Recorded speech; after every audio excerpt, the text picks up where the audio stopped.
Bonjour à tous, ravi de vous retrouver au Parlement européen à Bruxelles pour une nouvelle émission d'Europe Hebdo. Et dans cette émission, direction la Suisse, reportage, le dépit des travailleurs frontaliers français après la votation suisse sur l'immigration. Nous suivrons Pascal Riat, elle est française. Chaque jour, elle prend le bus pour traverser la frontière. Elle travaille près de Genève. Après le référendum qui veut instaurer des quotas pour les travailleurs étrangers, elle est inquiète.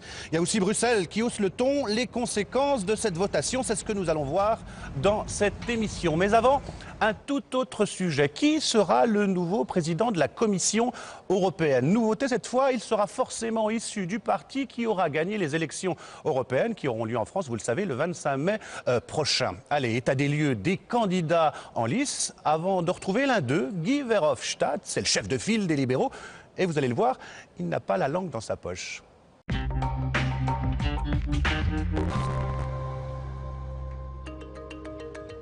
Il est à la tête de la Commission depuis 10 ans et son poste fait l'objet de toutes les convoitises. Le 1er novembre prochain, José Manuel Barroso cédera sa place après 2 mandats en tant que chef de l'exécutif européen. À gauche, le Parti socialiste européen a déjà tranché. Si cette formation arrive en tête des élections en mai prochain, ce sera l'Allemand Martin Schulz, actuel président du Parlement européen, qui prendra la tête de la Commission. Chez les Verts, le Français José Bové et l'Allemande Ska Keller mèneront en duo la campagne. Le Grec Alexis Tsipras a été choisi pour représenter la gauche radicale. À droite, au Parti populaire européen, la bataille sera rude entre le commissaire européen Michel Barnier, l'ex-premier ministre luxembourgeois Jean-Claude Juncker ou l'ancien premier ministre letton Vladis Dombrovskis. Au centre, c'est le Belge Guy Verhofstadt qui représentera les libéraux. C'est un fédéraliste convaincu, il prône la création des États-Unis d'Europe. Premier ministre de Belgique pendant 9 ans, Guy Verhofstadt, qui parle français, anglais, allemand, néerlandais et italien, va donc pouvoir défendre la cause fédéraliste, son principal combat désormais. Une très bonne nouvelle pour le débat des européennes. Le chef de file centriste est très clivant et n'hésite pas à dire que l'Europe actuelle fonctionne mal. Cela promet de bons clashs, face notamment à Martin Schulz, qui n'a pas non plus sa langue dans sa poche. Bien sûr, il y a peu de chances que les centristes l'emportent aux élections européennes, tant la droite et la gauche dominent en Europe. Pas la moindre chance de devenir président de la Commission européenne, Guy Verhofstadt? Pourquoi y va-t-il alors? Pour se positionner pour après, constituer un grand groupe politique qui soit le 3e groupe du Parlement européen, un groupe absolument incontournable qui lui permettrait ainsi de devenir le prochain président du Parlement européen? Affaire à suivre. Alors, nous avons été rejoints sur ce plateau par Guy Verhofstadt. Bonjour. Bonjour. Ancien Premier ministre de Belgique, de 1999 à 2008, eurodéputé, candidat des libéraux à la présidence de la Commission européenne. Alors, on va voir le petit sujet. Première question, toute simple, vous y allez dans cette bataille à la présidence de la Commission européenne pour gagner ou c'est un jeu de billard, comme certains analystes le disent, un jeu de billard à 3 bandes, et vous viseriez autre chose, la présidence du Parlement européen? Pour gagner, parce que, en fait, la procédure est tout à fait nouveau.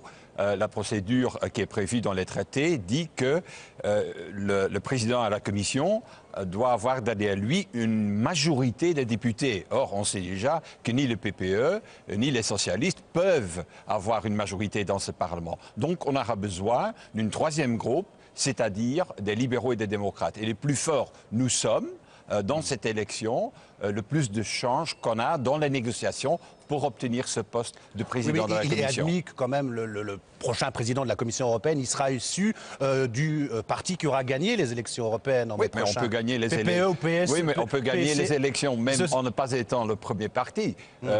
Et je suis persuadé que le programme qu'on va présenter va séduire certainement une grande partie des citoyens en Europe, puisqu'on va se positionner comme vraiment l'alternative pour tous les mouvements populistes, nationalistes, eurosceptiques qu'on voit naître à gauche et à droite en Europe. Justement parce que nous disons aux citoyens que c'est un mensonge de dire qu'on va résoudre les problèmes en Europe en se retranchant derrière les frontières nationales. En 2009, la participation aux élections européennes, c'était 43%. 43% seulement. Vous avez dit dans votre discours qu'il fallait mener une immense bataille. Alors c'est quoi votre plan d'attaque pour mener cette bataille? Le plan d'attaque, c'est que partout en Europe, l'Europe, par exemple en France, avec la liste alternative, mais aussi en Italie, où il va y avoir une autre liste, dans tous les pays en fait, Pologne, Tchéquie, la Grèce aussi, on va présenter des nouveaux listes. Ce sont des listes qui sont centristes, réformistes, qui au même moment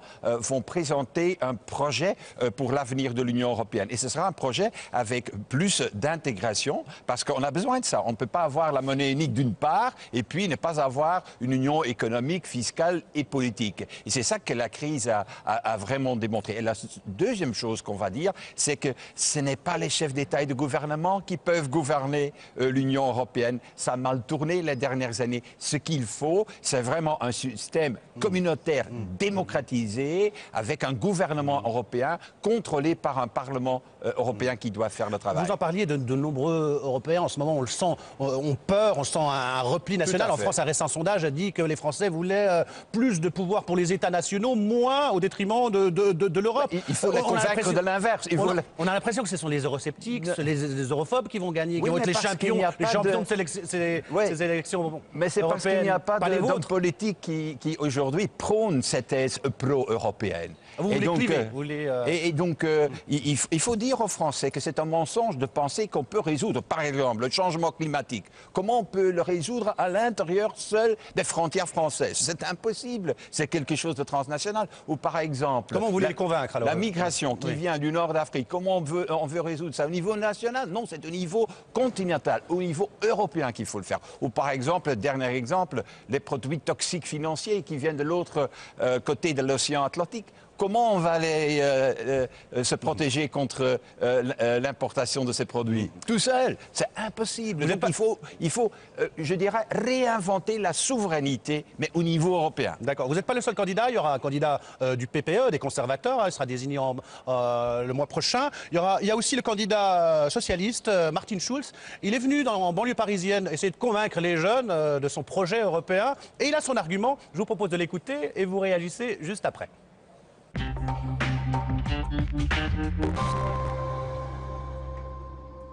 Toutes les initiatives législatives à Bruxelles sont des initiatives de la Commission européenne. Nous, comme Parlement européen, on nous a privés du droit de prendre des initiatives législatives. Personne ne peut priver Claude Barthelone et ses collègues à l'Assemblée nationale de prendre des initiatives pour des lois en France. Normalement, un député est élu pour cela. Nous, on a nous privé de ce droit. Nous luttons pour cela depuis des années. Mais maintenant, c'est le Parlement qui vote le président de la Commission. Ça veut dire qu'il vote le président de l'institution qui a le droit d'initier des lois. C'est-à-dire qu'il y a un autre lien maintenant entre le Parlement européen et ceux qui ont le droit d'initiative. Et ça rend à cette élection européenne, le 25 mai, une importance énorme parce que les électeurs, pour la première fois, votent des députés qui, eux, ensuite, votent un président de la Commission. Voilà Martin Schulz qui s'insurge que les députés européens n'aient pas l'initiative pour l'élaboration des textes, c'est la Commission. Est-ce que c'est pas ça qui casse un peu le lien, l'Europe politique, le lien entre les électeurs et leurs institutions européennes? Oui, mais le problème les dernières années a surtout été le fait que la Commission européenne n'a pas utilisé son droit d'initiative pour justement présenter des projets, des alternatives et des solutions à la crise. Et j'en ai eu des bagarres avec le président actuel, M. Barroso. Chaque fois, j'ai dit, pourquoi vous avez un bon plan, justement, pour créer, par exemple, la gouvernance économique dans la zone euro, dont on a besoin le plus vite possible, mais il faut le mettre sur la table du Conseil et du Parlement sous forme d'un paquet législatif. C'est quoi qui bloque? C'est les États, le Conseil, la France, l'Allemagne? C'est surtout un manque de courage du côté du président de la Commission. Ce qu'il fait, c'est d'abord attendre le feu vert de Berlin et de Paris avant de déposer quelque chose. Ça ne va pas. Dans la crise actuelle, c'est la Commission, comme un gouvernement européen, qui doit prendre ses responsabilités. Et deuxièmement, il faut aussi donner ses droits d'initiative dans les années à venir au Parlement européen. L'Europe fédérale dont vous rêvez, est-ce que c'est pas un vœu pieux? Est-ce que c'est pas un rêve d'adolescent? Oui, je sais bien que le mot fédéralisme, ça veut rien dire en France, ou ça a même une connotation négative. En tout cas, pour moi, l'État État, une Europe fédérale, ce n'est pas la création d'un super-État bureaucratique. Pour moi, une intégration européenne doit servir à faire au niveau européen des choses où on peut créer un plus-value pour les citoyens. Les choses qui peuvent être mieux faites au niveau national, au niveau local, il faut les faire au niveau local, au niveau national. Mais des choses, par exemple, les dépenses militaires, là, ce serait beaucoup mieux de se coopérer, de coordonner, d'avoir, pourquoi pas, une armée européenne. Ce serait en tout cas moins coûteux et beaucoup plus efficace. Les libéraux, c'est la troisième force au Parlement européen. Donc, si vous n'avez pas la majorité des voix aux élections, vous allez vous allier avec qui? Les conservateurs du PPE ou avec les socialistes? Non, avec ceux qui veulent Parce qu'on sait qu'au niveau économique, vous êtes plutôt PPE, mais au niveau sociétal, vous êtes plus socialiste. C'est vrai qu'on est au milieu et au centre, oui. donc c'est nous qui faisons ici dans ce Parlement les majorités, ou bien à gauche ou bien à droite. Par exemple, il faudra choisir. Pour renforcer le pacte de stabilité, on a fait ça avec le PPE, mais de l'autre côté, pour combattre Orban, la dérive qu'on a vue en Hongrie, on a fait une alliance avec les socialistes. Et moi, je veux continuer comme ça. Je veux travailler avec ces forces qui sont prêtes à soutenir bon programme. C'est pour cette raison que je dis aux électeurs, c'est important de voter pour les libéraux, puisque les libéraux sont le centre vraiment de la prise de décision au sein du Parlement européen. Ce sera le mot de la fin. En tout cas, merci d'avoir accepté, Guy Verhofstadt, notre invitation. Et maintenant, place au reportage après le référendum du 9 février dernier qui réintroduit les quotas d'immigration en Suisse. Le dépit des frontaliers français. Nous avons suivi Pascale Riat. Elle est française, elle travaille en Suisse. Elle elle fait le trajet tous les jours. Et elle s'inquiète après cette votation suisse. Le reportage de Charles Villanove.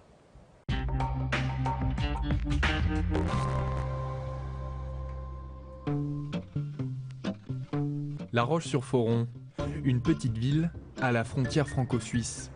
À l'heure où certains dorment encore, Pascal se rend au travail.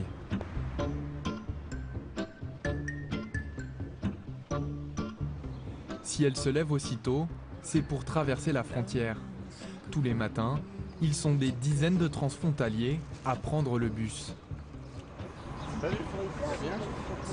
Destination Genève, un trajet de 45 minutes. Ça représente une façon de vivre depuis 22 ans bientôt. Donc cette route, je la connais par cœur. Au moment de passer la douane, petit pincement au cœur. Je me sens presque autant suissesse que française. C'est une qualité de vie que j'aime beaucoup. Si Pascale est anxieuse, c'est à cause de la votation anti-immigration des Suisses le 9 février dernier. En tant que transfrontalière française, elle est directement concernée. Salut. Sa première inquiétude, le salaire. Les différences entre la France et la Suisse sont considérables. C'est du simple au double, tout simplement. Les salaires sont quasiment doublés. Il y a beaucoup de salaires très bas en France, notamment au niveau secrétariat, ça c'est sûr. Donc de ce côté-là, oui, ça serait vraiment une grosse perte. Principale mesure de cette votation, la mise en place de quotas. Une véritable barrière à l'emploi pour Pascale, malgré son expérience professionnelle. Si je devais changer d'emploi, refaire par exemple une demande de permis à un moment donné, ça veut dire repasser vraisemblablement à la case départ comme il y a quelques années et attendre la réponse pour pouvoir retrouver un travail en fonction des quotas. Dans cette entreprise, on compte près de 20 transfrontaliers pour 140 employés. Suisses et étrangers partagent les mêmes bureaux, la plupart se connaissent et ont du mal à comprendre le résultat de cette votation. Dans le fond, qu'est-ce qui les différencie de nous qui habitons à 20 km de chez eux, sauf qu'il y a juste une ligne entre les deux, et puis ça fait France et Suisse. Ils travaillent comme nous, même parfois ils apportent plus. Plus, voilà, ou Certains Suisses. on leur prélève leur impôt à la source, enfin il n'y a rien. Je vois pas pourquoi en fait ils n'auraient plus le droit de venir travailler en Suisse. Philippe Jorg est l'un des dirigeants de Bernet Associés. L'homme d'affaires voit dans cette votation un danger pour les entreprises suisses. Ce que je ressens au sein des associés, c'est une plus grande inquiétude parce qu'aujourd'hui, on travaille beaucoup aussi pour des sociétés qui viennent s'implanter en Suisse. Alors qu'elles soient françaises, américaines, italiennes, c'est égal. Mais beaucoup d'entreprises venaient s'implanter en Suisse et amenaient des collaborateurs. Donc pour ces entreprises-là, on devait demander des permis de travail. Et là, il y aura peut-être une baisse en fait dans nos volumes d'activité. Ce projet anti-immigration inquiète les acteurs économiques de la Suisse. En cause, la main-d'œuvre étrangère, véritable poumon de plusieurs secteurs d'activité comme le commerce, l'industrie ou encore l'agriculture. Dans le pays, il y aurait plus de 150 000 frontaliers français, 60 000 Italiens et autant d'Allemands. Jean-François Besson représente et défend ces travailleurs. Ils vont tout faire pour que la loi soit la moins pénalisante possible pour leur économie. Donc si on a une économie qui continue à se développer, si les entreprises suisses ont besoin de main-d'œuvre étrangère, on peut penser que la loi permettra d'avoir des notions de quotas ou de contingents qui seront suffisamment larges pour permettre de répondre à la demande de l'économie. Plus largement, cette votation pourrait aussi remettre en cause les accords bilatéraux avec l'Union européenne. Le texte adopté ne précise ni l'organisation des contingents, ni quelles en seront les limites. Le gouvernement suisse a 3 ans pour présenter un projet de loi. Pour le moment, son application reste très vague.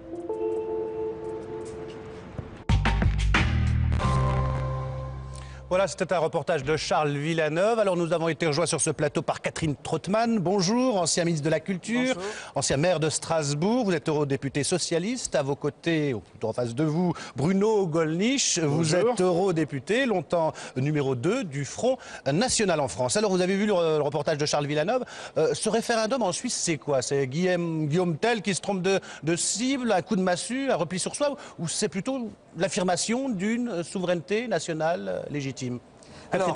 L'expression de Guillaume Tell qui se trompe de cible, c'était le titre de mon communiqué. J'en assume la paternité.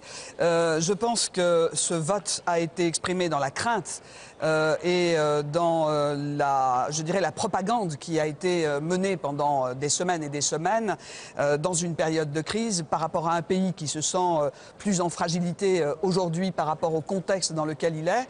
Et on constate aussi d'ailleurs une certaine division entre les électeurs. Ceux qui sont dans les régions frontalières se sont exprimés contre la proposition de limiter cette immigration de masse par des quotas, tandis que ceux qui étaient plus à l'intérieur du pays et alémaniques se sont exprimés en faveur. C'est un coup de tonnerre et je crois que c'est grave. Parce qu'il y a une clause dans les accords avec l'Union européenne qui fait que tout accord bilatéral avec la Suisse est lié aux autres. Donc nous qui venons de délibérer sur des programmes comme le programme recherche, comme l'accès de la Suisse au programme d'innovation, nous avons un professeur de Lausanne qui doit piloter la recherche sur le cerveau qui réunit plusieurs laboratoires, cela les suspend. Nous avons également une autre conséquence qui est la suspension des discussions avec la Croatie. Pour l'Alsace, ce sont 60 000 personnes frontalières qui sont concernées et qui apportent, comme cela a été dit dans le sujet, évidemment de la richesse à ce pays. Et ça comporte aussi parfois d'ailleurs des inconvénients pour nous, dans la mesure où dans certains métiers, l'attractivité des salaires nous fait manquer de personnel. Je pense aux infirmières par exemple, ou à certains métiers où les gens préfèrent aller travailler en Suisse. Un coup de tonnerre pour Catherine Trottmann. Je suppose que vous n'êtes pas d'accord, Bruno Gollnisch? Non, je crois d'abord, si vous me le permettez, que si propagande il y a, et on le voit, excusez-moi, Monsieur Tazir, un peu avec votre reportage, et s'est exercé de façon absolument unilatérale à l'encontre de cette décision majoritaire du peuple suisse prise sur initiative populaire et qui témoigne d'un remarquable sens de la démocratie, car enfin, majoritaire très peu, le gouvernement, 50,1%, certes, mais le gouvernement, les partis majoritaires au Parlement suisse ont donné leur analyse au peuple. Le peuple s'est prononcé après un débat de façon tout à fait libre et ça n'est pas du tout la catastrophe que décrit Mme Trottmann, à moins évidemment qu'on ait décidé d'ostraciser les Suisses. En effet, ce que je trouve curieux d'ailleurs dans les réactions médiatiques, c'est qu'on ne donne la parole, comme votre reportage, qu'aux gens qui sont défavorables. D'habitude, quand il y a une compétition politique et qu'il y a un vainqueur, quand même les micros ou les caméras se tendent un petit peu vers celui qui a gagné en lui demandant pourquoi il a fait cela, quelle quel Le sens... sujet était anglais, comme on dit dans la profession. Bon, on devait suivre un travailleur frontalier. Alors, de quoi et ils sont s'agit-il? plutôt dépités. De quoi s'agit-il? Il s'agit simplement d'un article que j'ai ici de la Constitution suisse. Un nouvel article qui est inséré dans la Constitution suisse et qui dit que les Suisses, en quelque sorte, renationalisent leur politique d'immigration. La Suisse est un pays où il y a 8 millions d'habitants. 1 900 000 étrangers, c'est donc considérable, 25% de la population. Les Suisses avaient envisagé et conclu un accord de libre circulation des personnes avec l'Union européenne et ils s'aperçoivent que depuis cet accord, le bilan des étrangers qui restent sur leur territoire est 10 fois supérieur à ce qu'ils attendaient.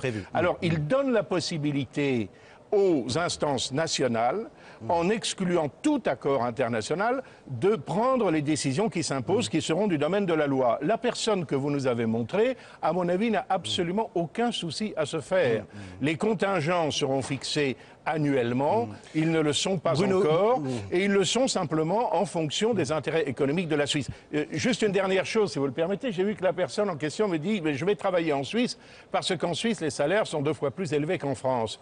Mais je pense que si en France, il y avait moins de dumping social dû à une concurrence effrénée qui est faite nécessairement par des travailleurs étrangers prêts à travailler pour moins cher qu'il ne le faudrait, eh bien, les salaires seraient peut-être un peu plus élevés. Vous avez vos chiffres, Bruno Gollnisch, j'ai les miens aussi, hein, je vais le donner à notre téléspectateurs pour qu'ils puissent comprendre. La Suisse, c'est 8 millions d'habitants, 80 000 nouveaux arrivants chaque année. C'est ça. Les étrangers 1 900 000 étrangers. Les étrangers les plus nombreux, en Suisse, ce sont les Italiens, 291 000, les Allemands, 284 000, puis les Portugais, les Français, 104 000.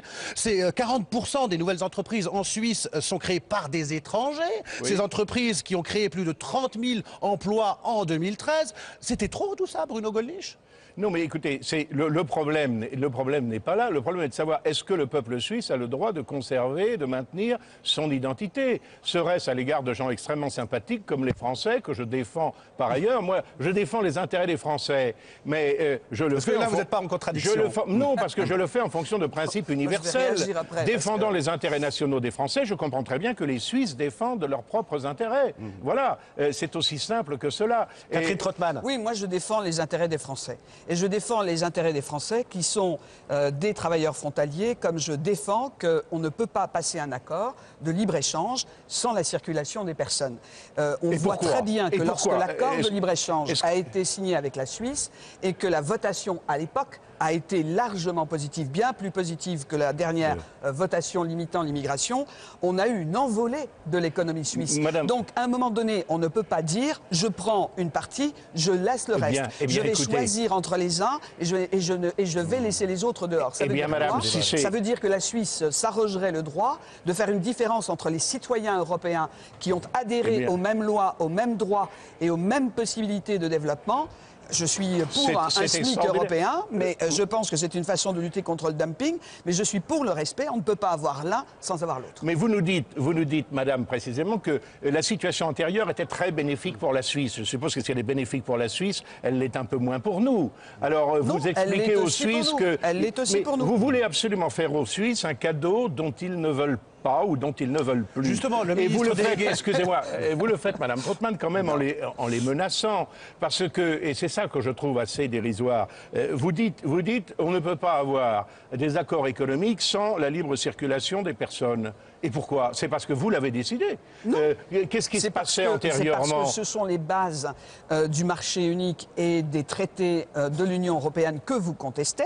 Oui. Vous voulez sortir de l'euro, vous voulez en fait sortir la France de son environnement européen. Moi, je pense que le cas suisse montre la limite de votre politique et de vos propositions.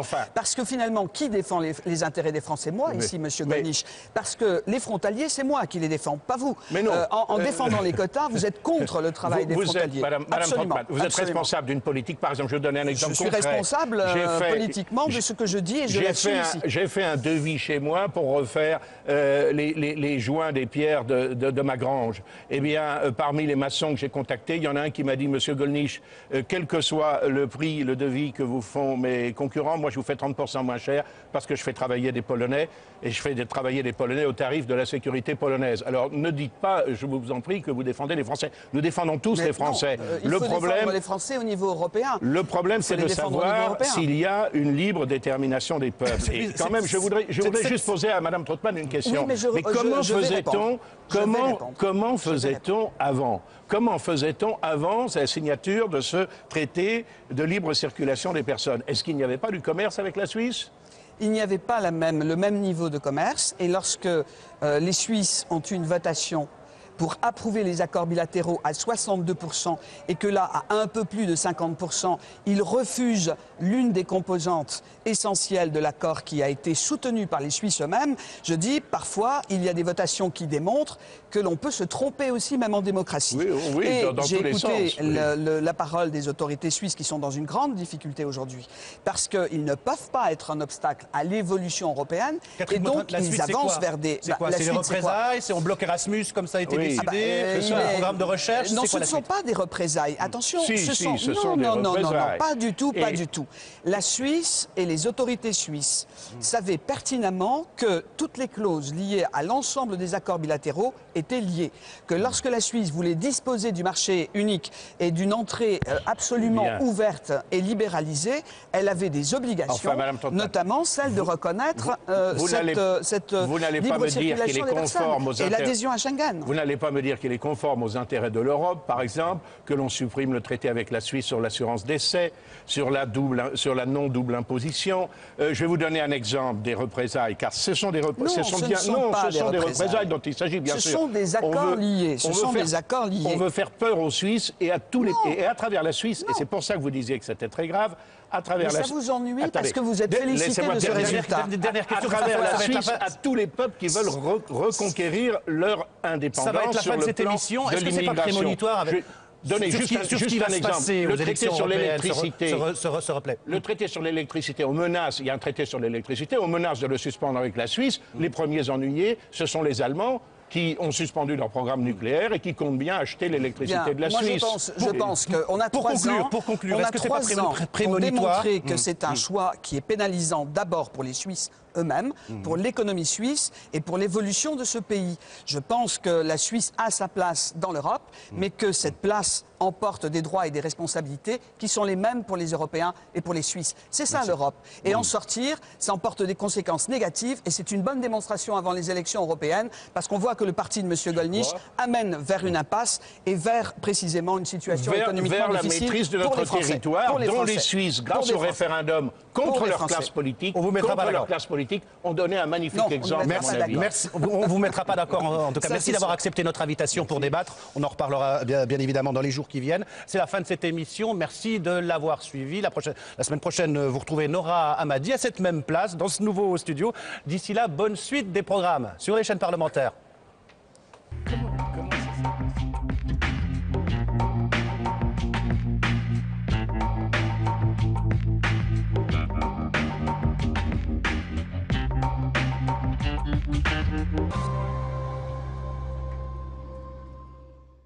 Je pense que les politiques qui commencent leurs interviews en disant non, j'ai aucune ambition et je suis super gentil.